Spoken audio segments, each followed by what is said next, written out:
Jadi adik gue punya 3 kebiasaan nyebelin. Mandi sambil nyanyi, kalau mandi lama banget, dan kalau mandi pintunya nggak pernah dikunci. Gue berdua sama adik gue udah setahun ini ngerantau keluar kota. Kondisi ekonomi orang tua kita di kampung yang nggak membaik memaksa kita berdua untuk merantau dengan modal seadanya. Kita tinggal di kos murah di pinggir kota Jakarta. Gue dan adik gue cuma sewa sekamar. Awalnya ibu kos ngelarang karena adik gue cewek dan kita seumuran. Ibu kos sempat ngira dia adalah pacar gue. Tapi gue ngunjukin kakak gue kartu keluarga dan dia ngebolehin kita tinggal sekamar. Kamar di sebelah kanan gue ada mbak-mbak kuliahan dan di sebelah kiri gue ada mas-mas yang menurut gue tingkah lakunya agak aneh. Dan ruangan paling ujung ada kamar mandi sebagai fasilitas umum di kosan gue. Nah maklum deh, namanya juga kosan murah. Jadi kamar mandinya di luar, sharing sama penghuni kos lainnya. Rutinitas pagi adik gue biasa, bangun, mandi, nyanyi, pintunya nggak dikunci. Sementara rutinitas pagi gue adalah bangun, bikin sarapan, dan neriakin adik gue dari depan kos buat ngunci pintu kamar mandinya. Semuanya berjalan biasa aja sampai suatu hari mbak-mbak di kamar sebelah ngetok pintu kamar kos gue tengah malam. Dia izin numpang semalaman. Dia perkenalin dirinya dulu sama kita. Namanya Rani.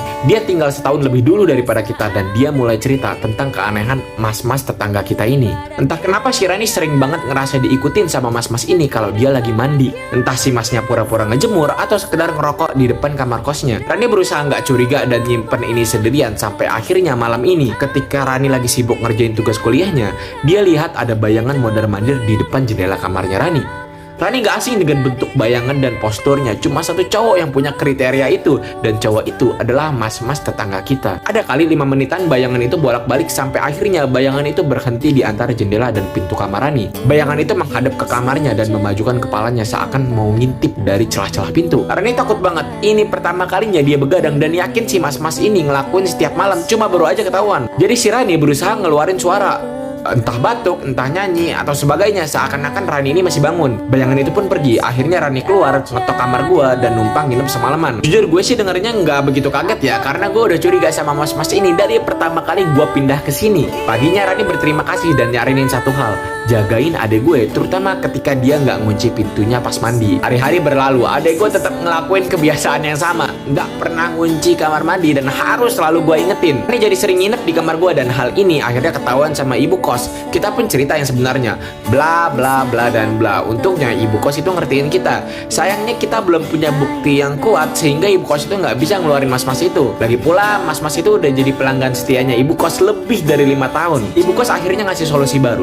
Dia beli pintu kamar mandi yang otomatis kekunci sendiri. Jadi untuk orang yang kayak adik gue yang super teledor ini, pintu ini cocok banget dan gue nggak perlu lagi teriak-teriak kunci pintu setiap kali dia mandi. Hari itu gue pulang kerja jam 5 sore. Di situ tumben adik gue sampai rumah duluan. Dia bilang dia izin pulang cepet karena habis isya mau janjian sama cowok PDKT-annya. Sebagai abang, gue ngerasa nggak suka adik gue yang cewek udah mulai kenal pacar-pacaran. Tapi apa boleh buat, gue sendiri juga pacaran dan malam itu gue juga emang udah janjian sama pacar gue buat ketemuan. Adik gue di hari itu super excited. Gak pernah gue ngeliat dia seniat ini mau jalan keluar ketemu cowok. Sampai-sampai udah nyiapin baju bagusnya, digantung di depan lemari karena habis dia setrika sampai nggak ada kusutan sedikit pun di bajunya. Baru banget gue duduk di kasur ngelepas penat habis ngelawan macetnya Jakarta, ibu kos manggil dan nyuruh gue masangin pintu kamar mandi barunya. Gue ngehela nafas. Gue capek dan sebel banget, kenapa harus gue gitu loh, kenapa nggak suaminya? Lagi pula kan gue bukan tukang, gue nggak bisa masang-masang begituan. Tapi sebelum gue nolak permintaannya ibu kos, adek gue ngomong ke gue buat pasang aja pintunya sekarang, karena dia baru pertama kali ini bakalan mandi malam-malam karena mau ketemuan sama si cowoknya itu. Tambah gue nggak ada di sana buat jagain dia. Jadi demi kebaikan adek gue pun bangun dan masangin pintu kamar mandi baru itu. Maghrib pun tiba, gue siap-siap berangkat ketemu sama pacar gue. Gue ingetin adek gue untuk jaga dirinya baik-baik, entah sama mas-mas ini atau sama PDKT-nya dia nanti. Dia cium tangan gue dan gue pun berpamitan. Selama gue ngedate, gue nggak bisa ngilangin pikiran khawatir ke adik gue ini. Ini adalah pertama kalinya dia gue lepas untuk ketemu cowok dan malam-malam. Gue buka HP dan telepon adik gue. Tit berdering, gak diangkat. Gue masih biasa, gue coba telepon lagi tuh. Tit berdering lagi, tapi gak diangkat lagi. Gue agak panik, gue telepon lagi dah tuh. Tit berdering dan ya gak diangkat. Pikiran gue cukup kacau dan yang ada di otak gue adalah kalau ditelepon 3 kali nggak diangkat, seterusnya pun juga nggak akan diangkat. Gue lihat jam di HP gue yang menunjukkan jam 12:30 malam. Dia belum ada kabar sama sekali dan gue terpaksa buru-buru pulang. Brem. Gue sampai di parkiran kos, matiin motor dan bergegas menuju kamar. Di pertengahan jalan menuju kamar gue, langkah kaki gue berhenti. Gue nengok ke parkiran dan baru ngeh motor si mas-mas tetangga nggak ada. Ini tumben banget. Sebelumnya dia sama sekali nggak pernah keluar sampai selarut ini. Gue nengok ke kanan yang kebetulan lagi berhenti tepat di di depan jendela kamar kos si mas-mas. Dan bener aja, kamarnya gelap seakan gak ada orang. Gue berusaha positive thinking dan jalan menuju kamar gue.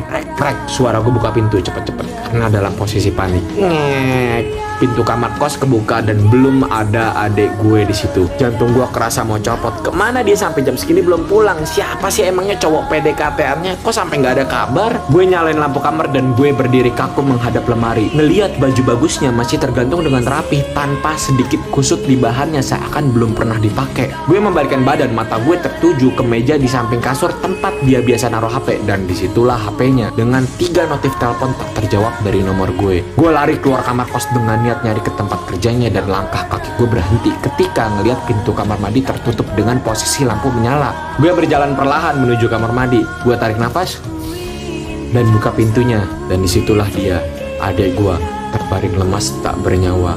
Tak sepatah kata pun dapat keluar dari mulut gue, hanya air mata yang menetes ke tubuh lemahnya. Gue peluk dia seerat yang gue bisa sambil memutar otak memikirkan siapa yang pegang ngelakuin semua ini. Gue melihat sekeliling ruangan kamar mandi, mencoba mencari petunjuk, dan disitulah gue lihat ada kertas kotak peringatan kecil menempel di pintu kamar mandi. Kotak itu bertuliskan, peringatan, ketika terkunci, pintu hanya bisa dibuka dari dalam. Dilarang memasang dalam posisi terbalik.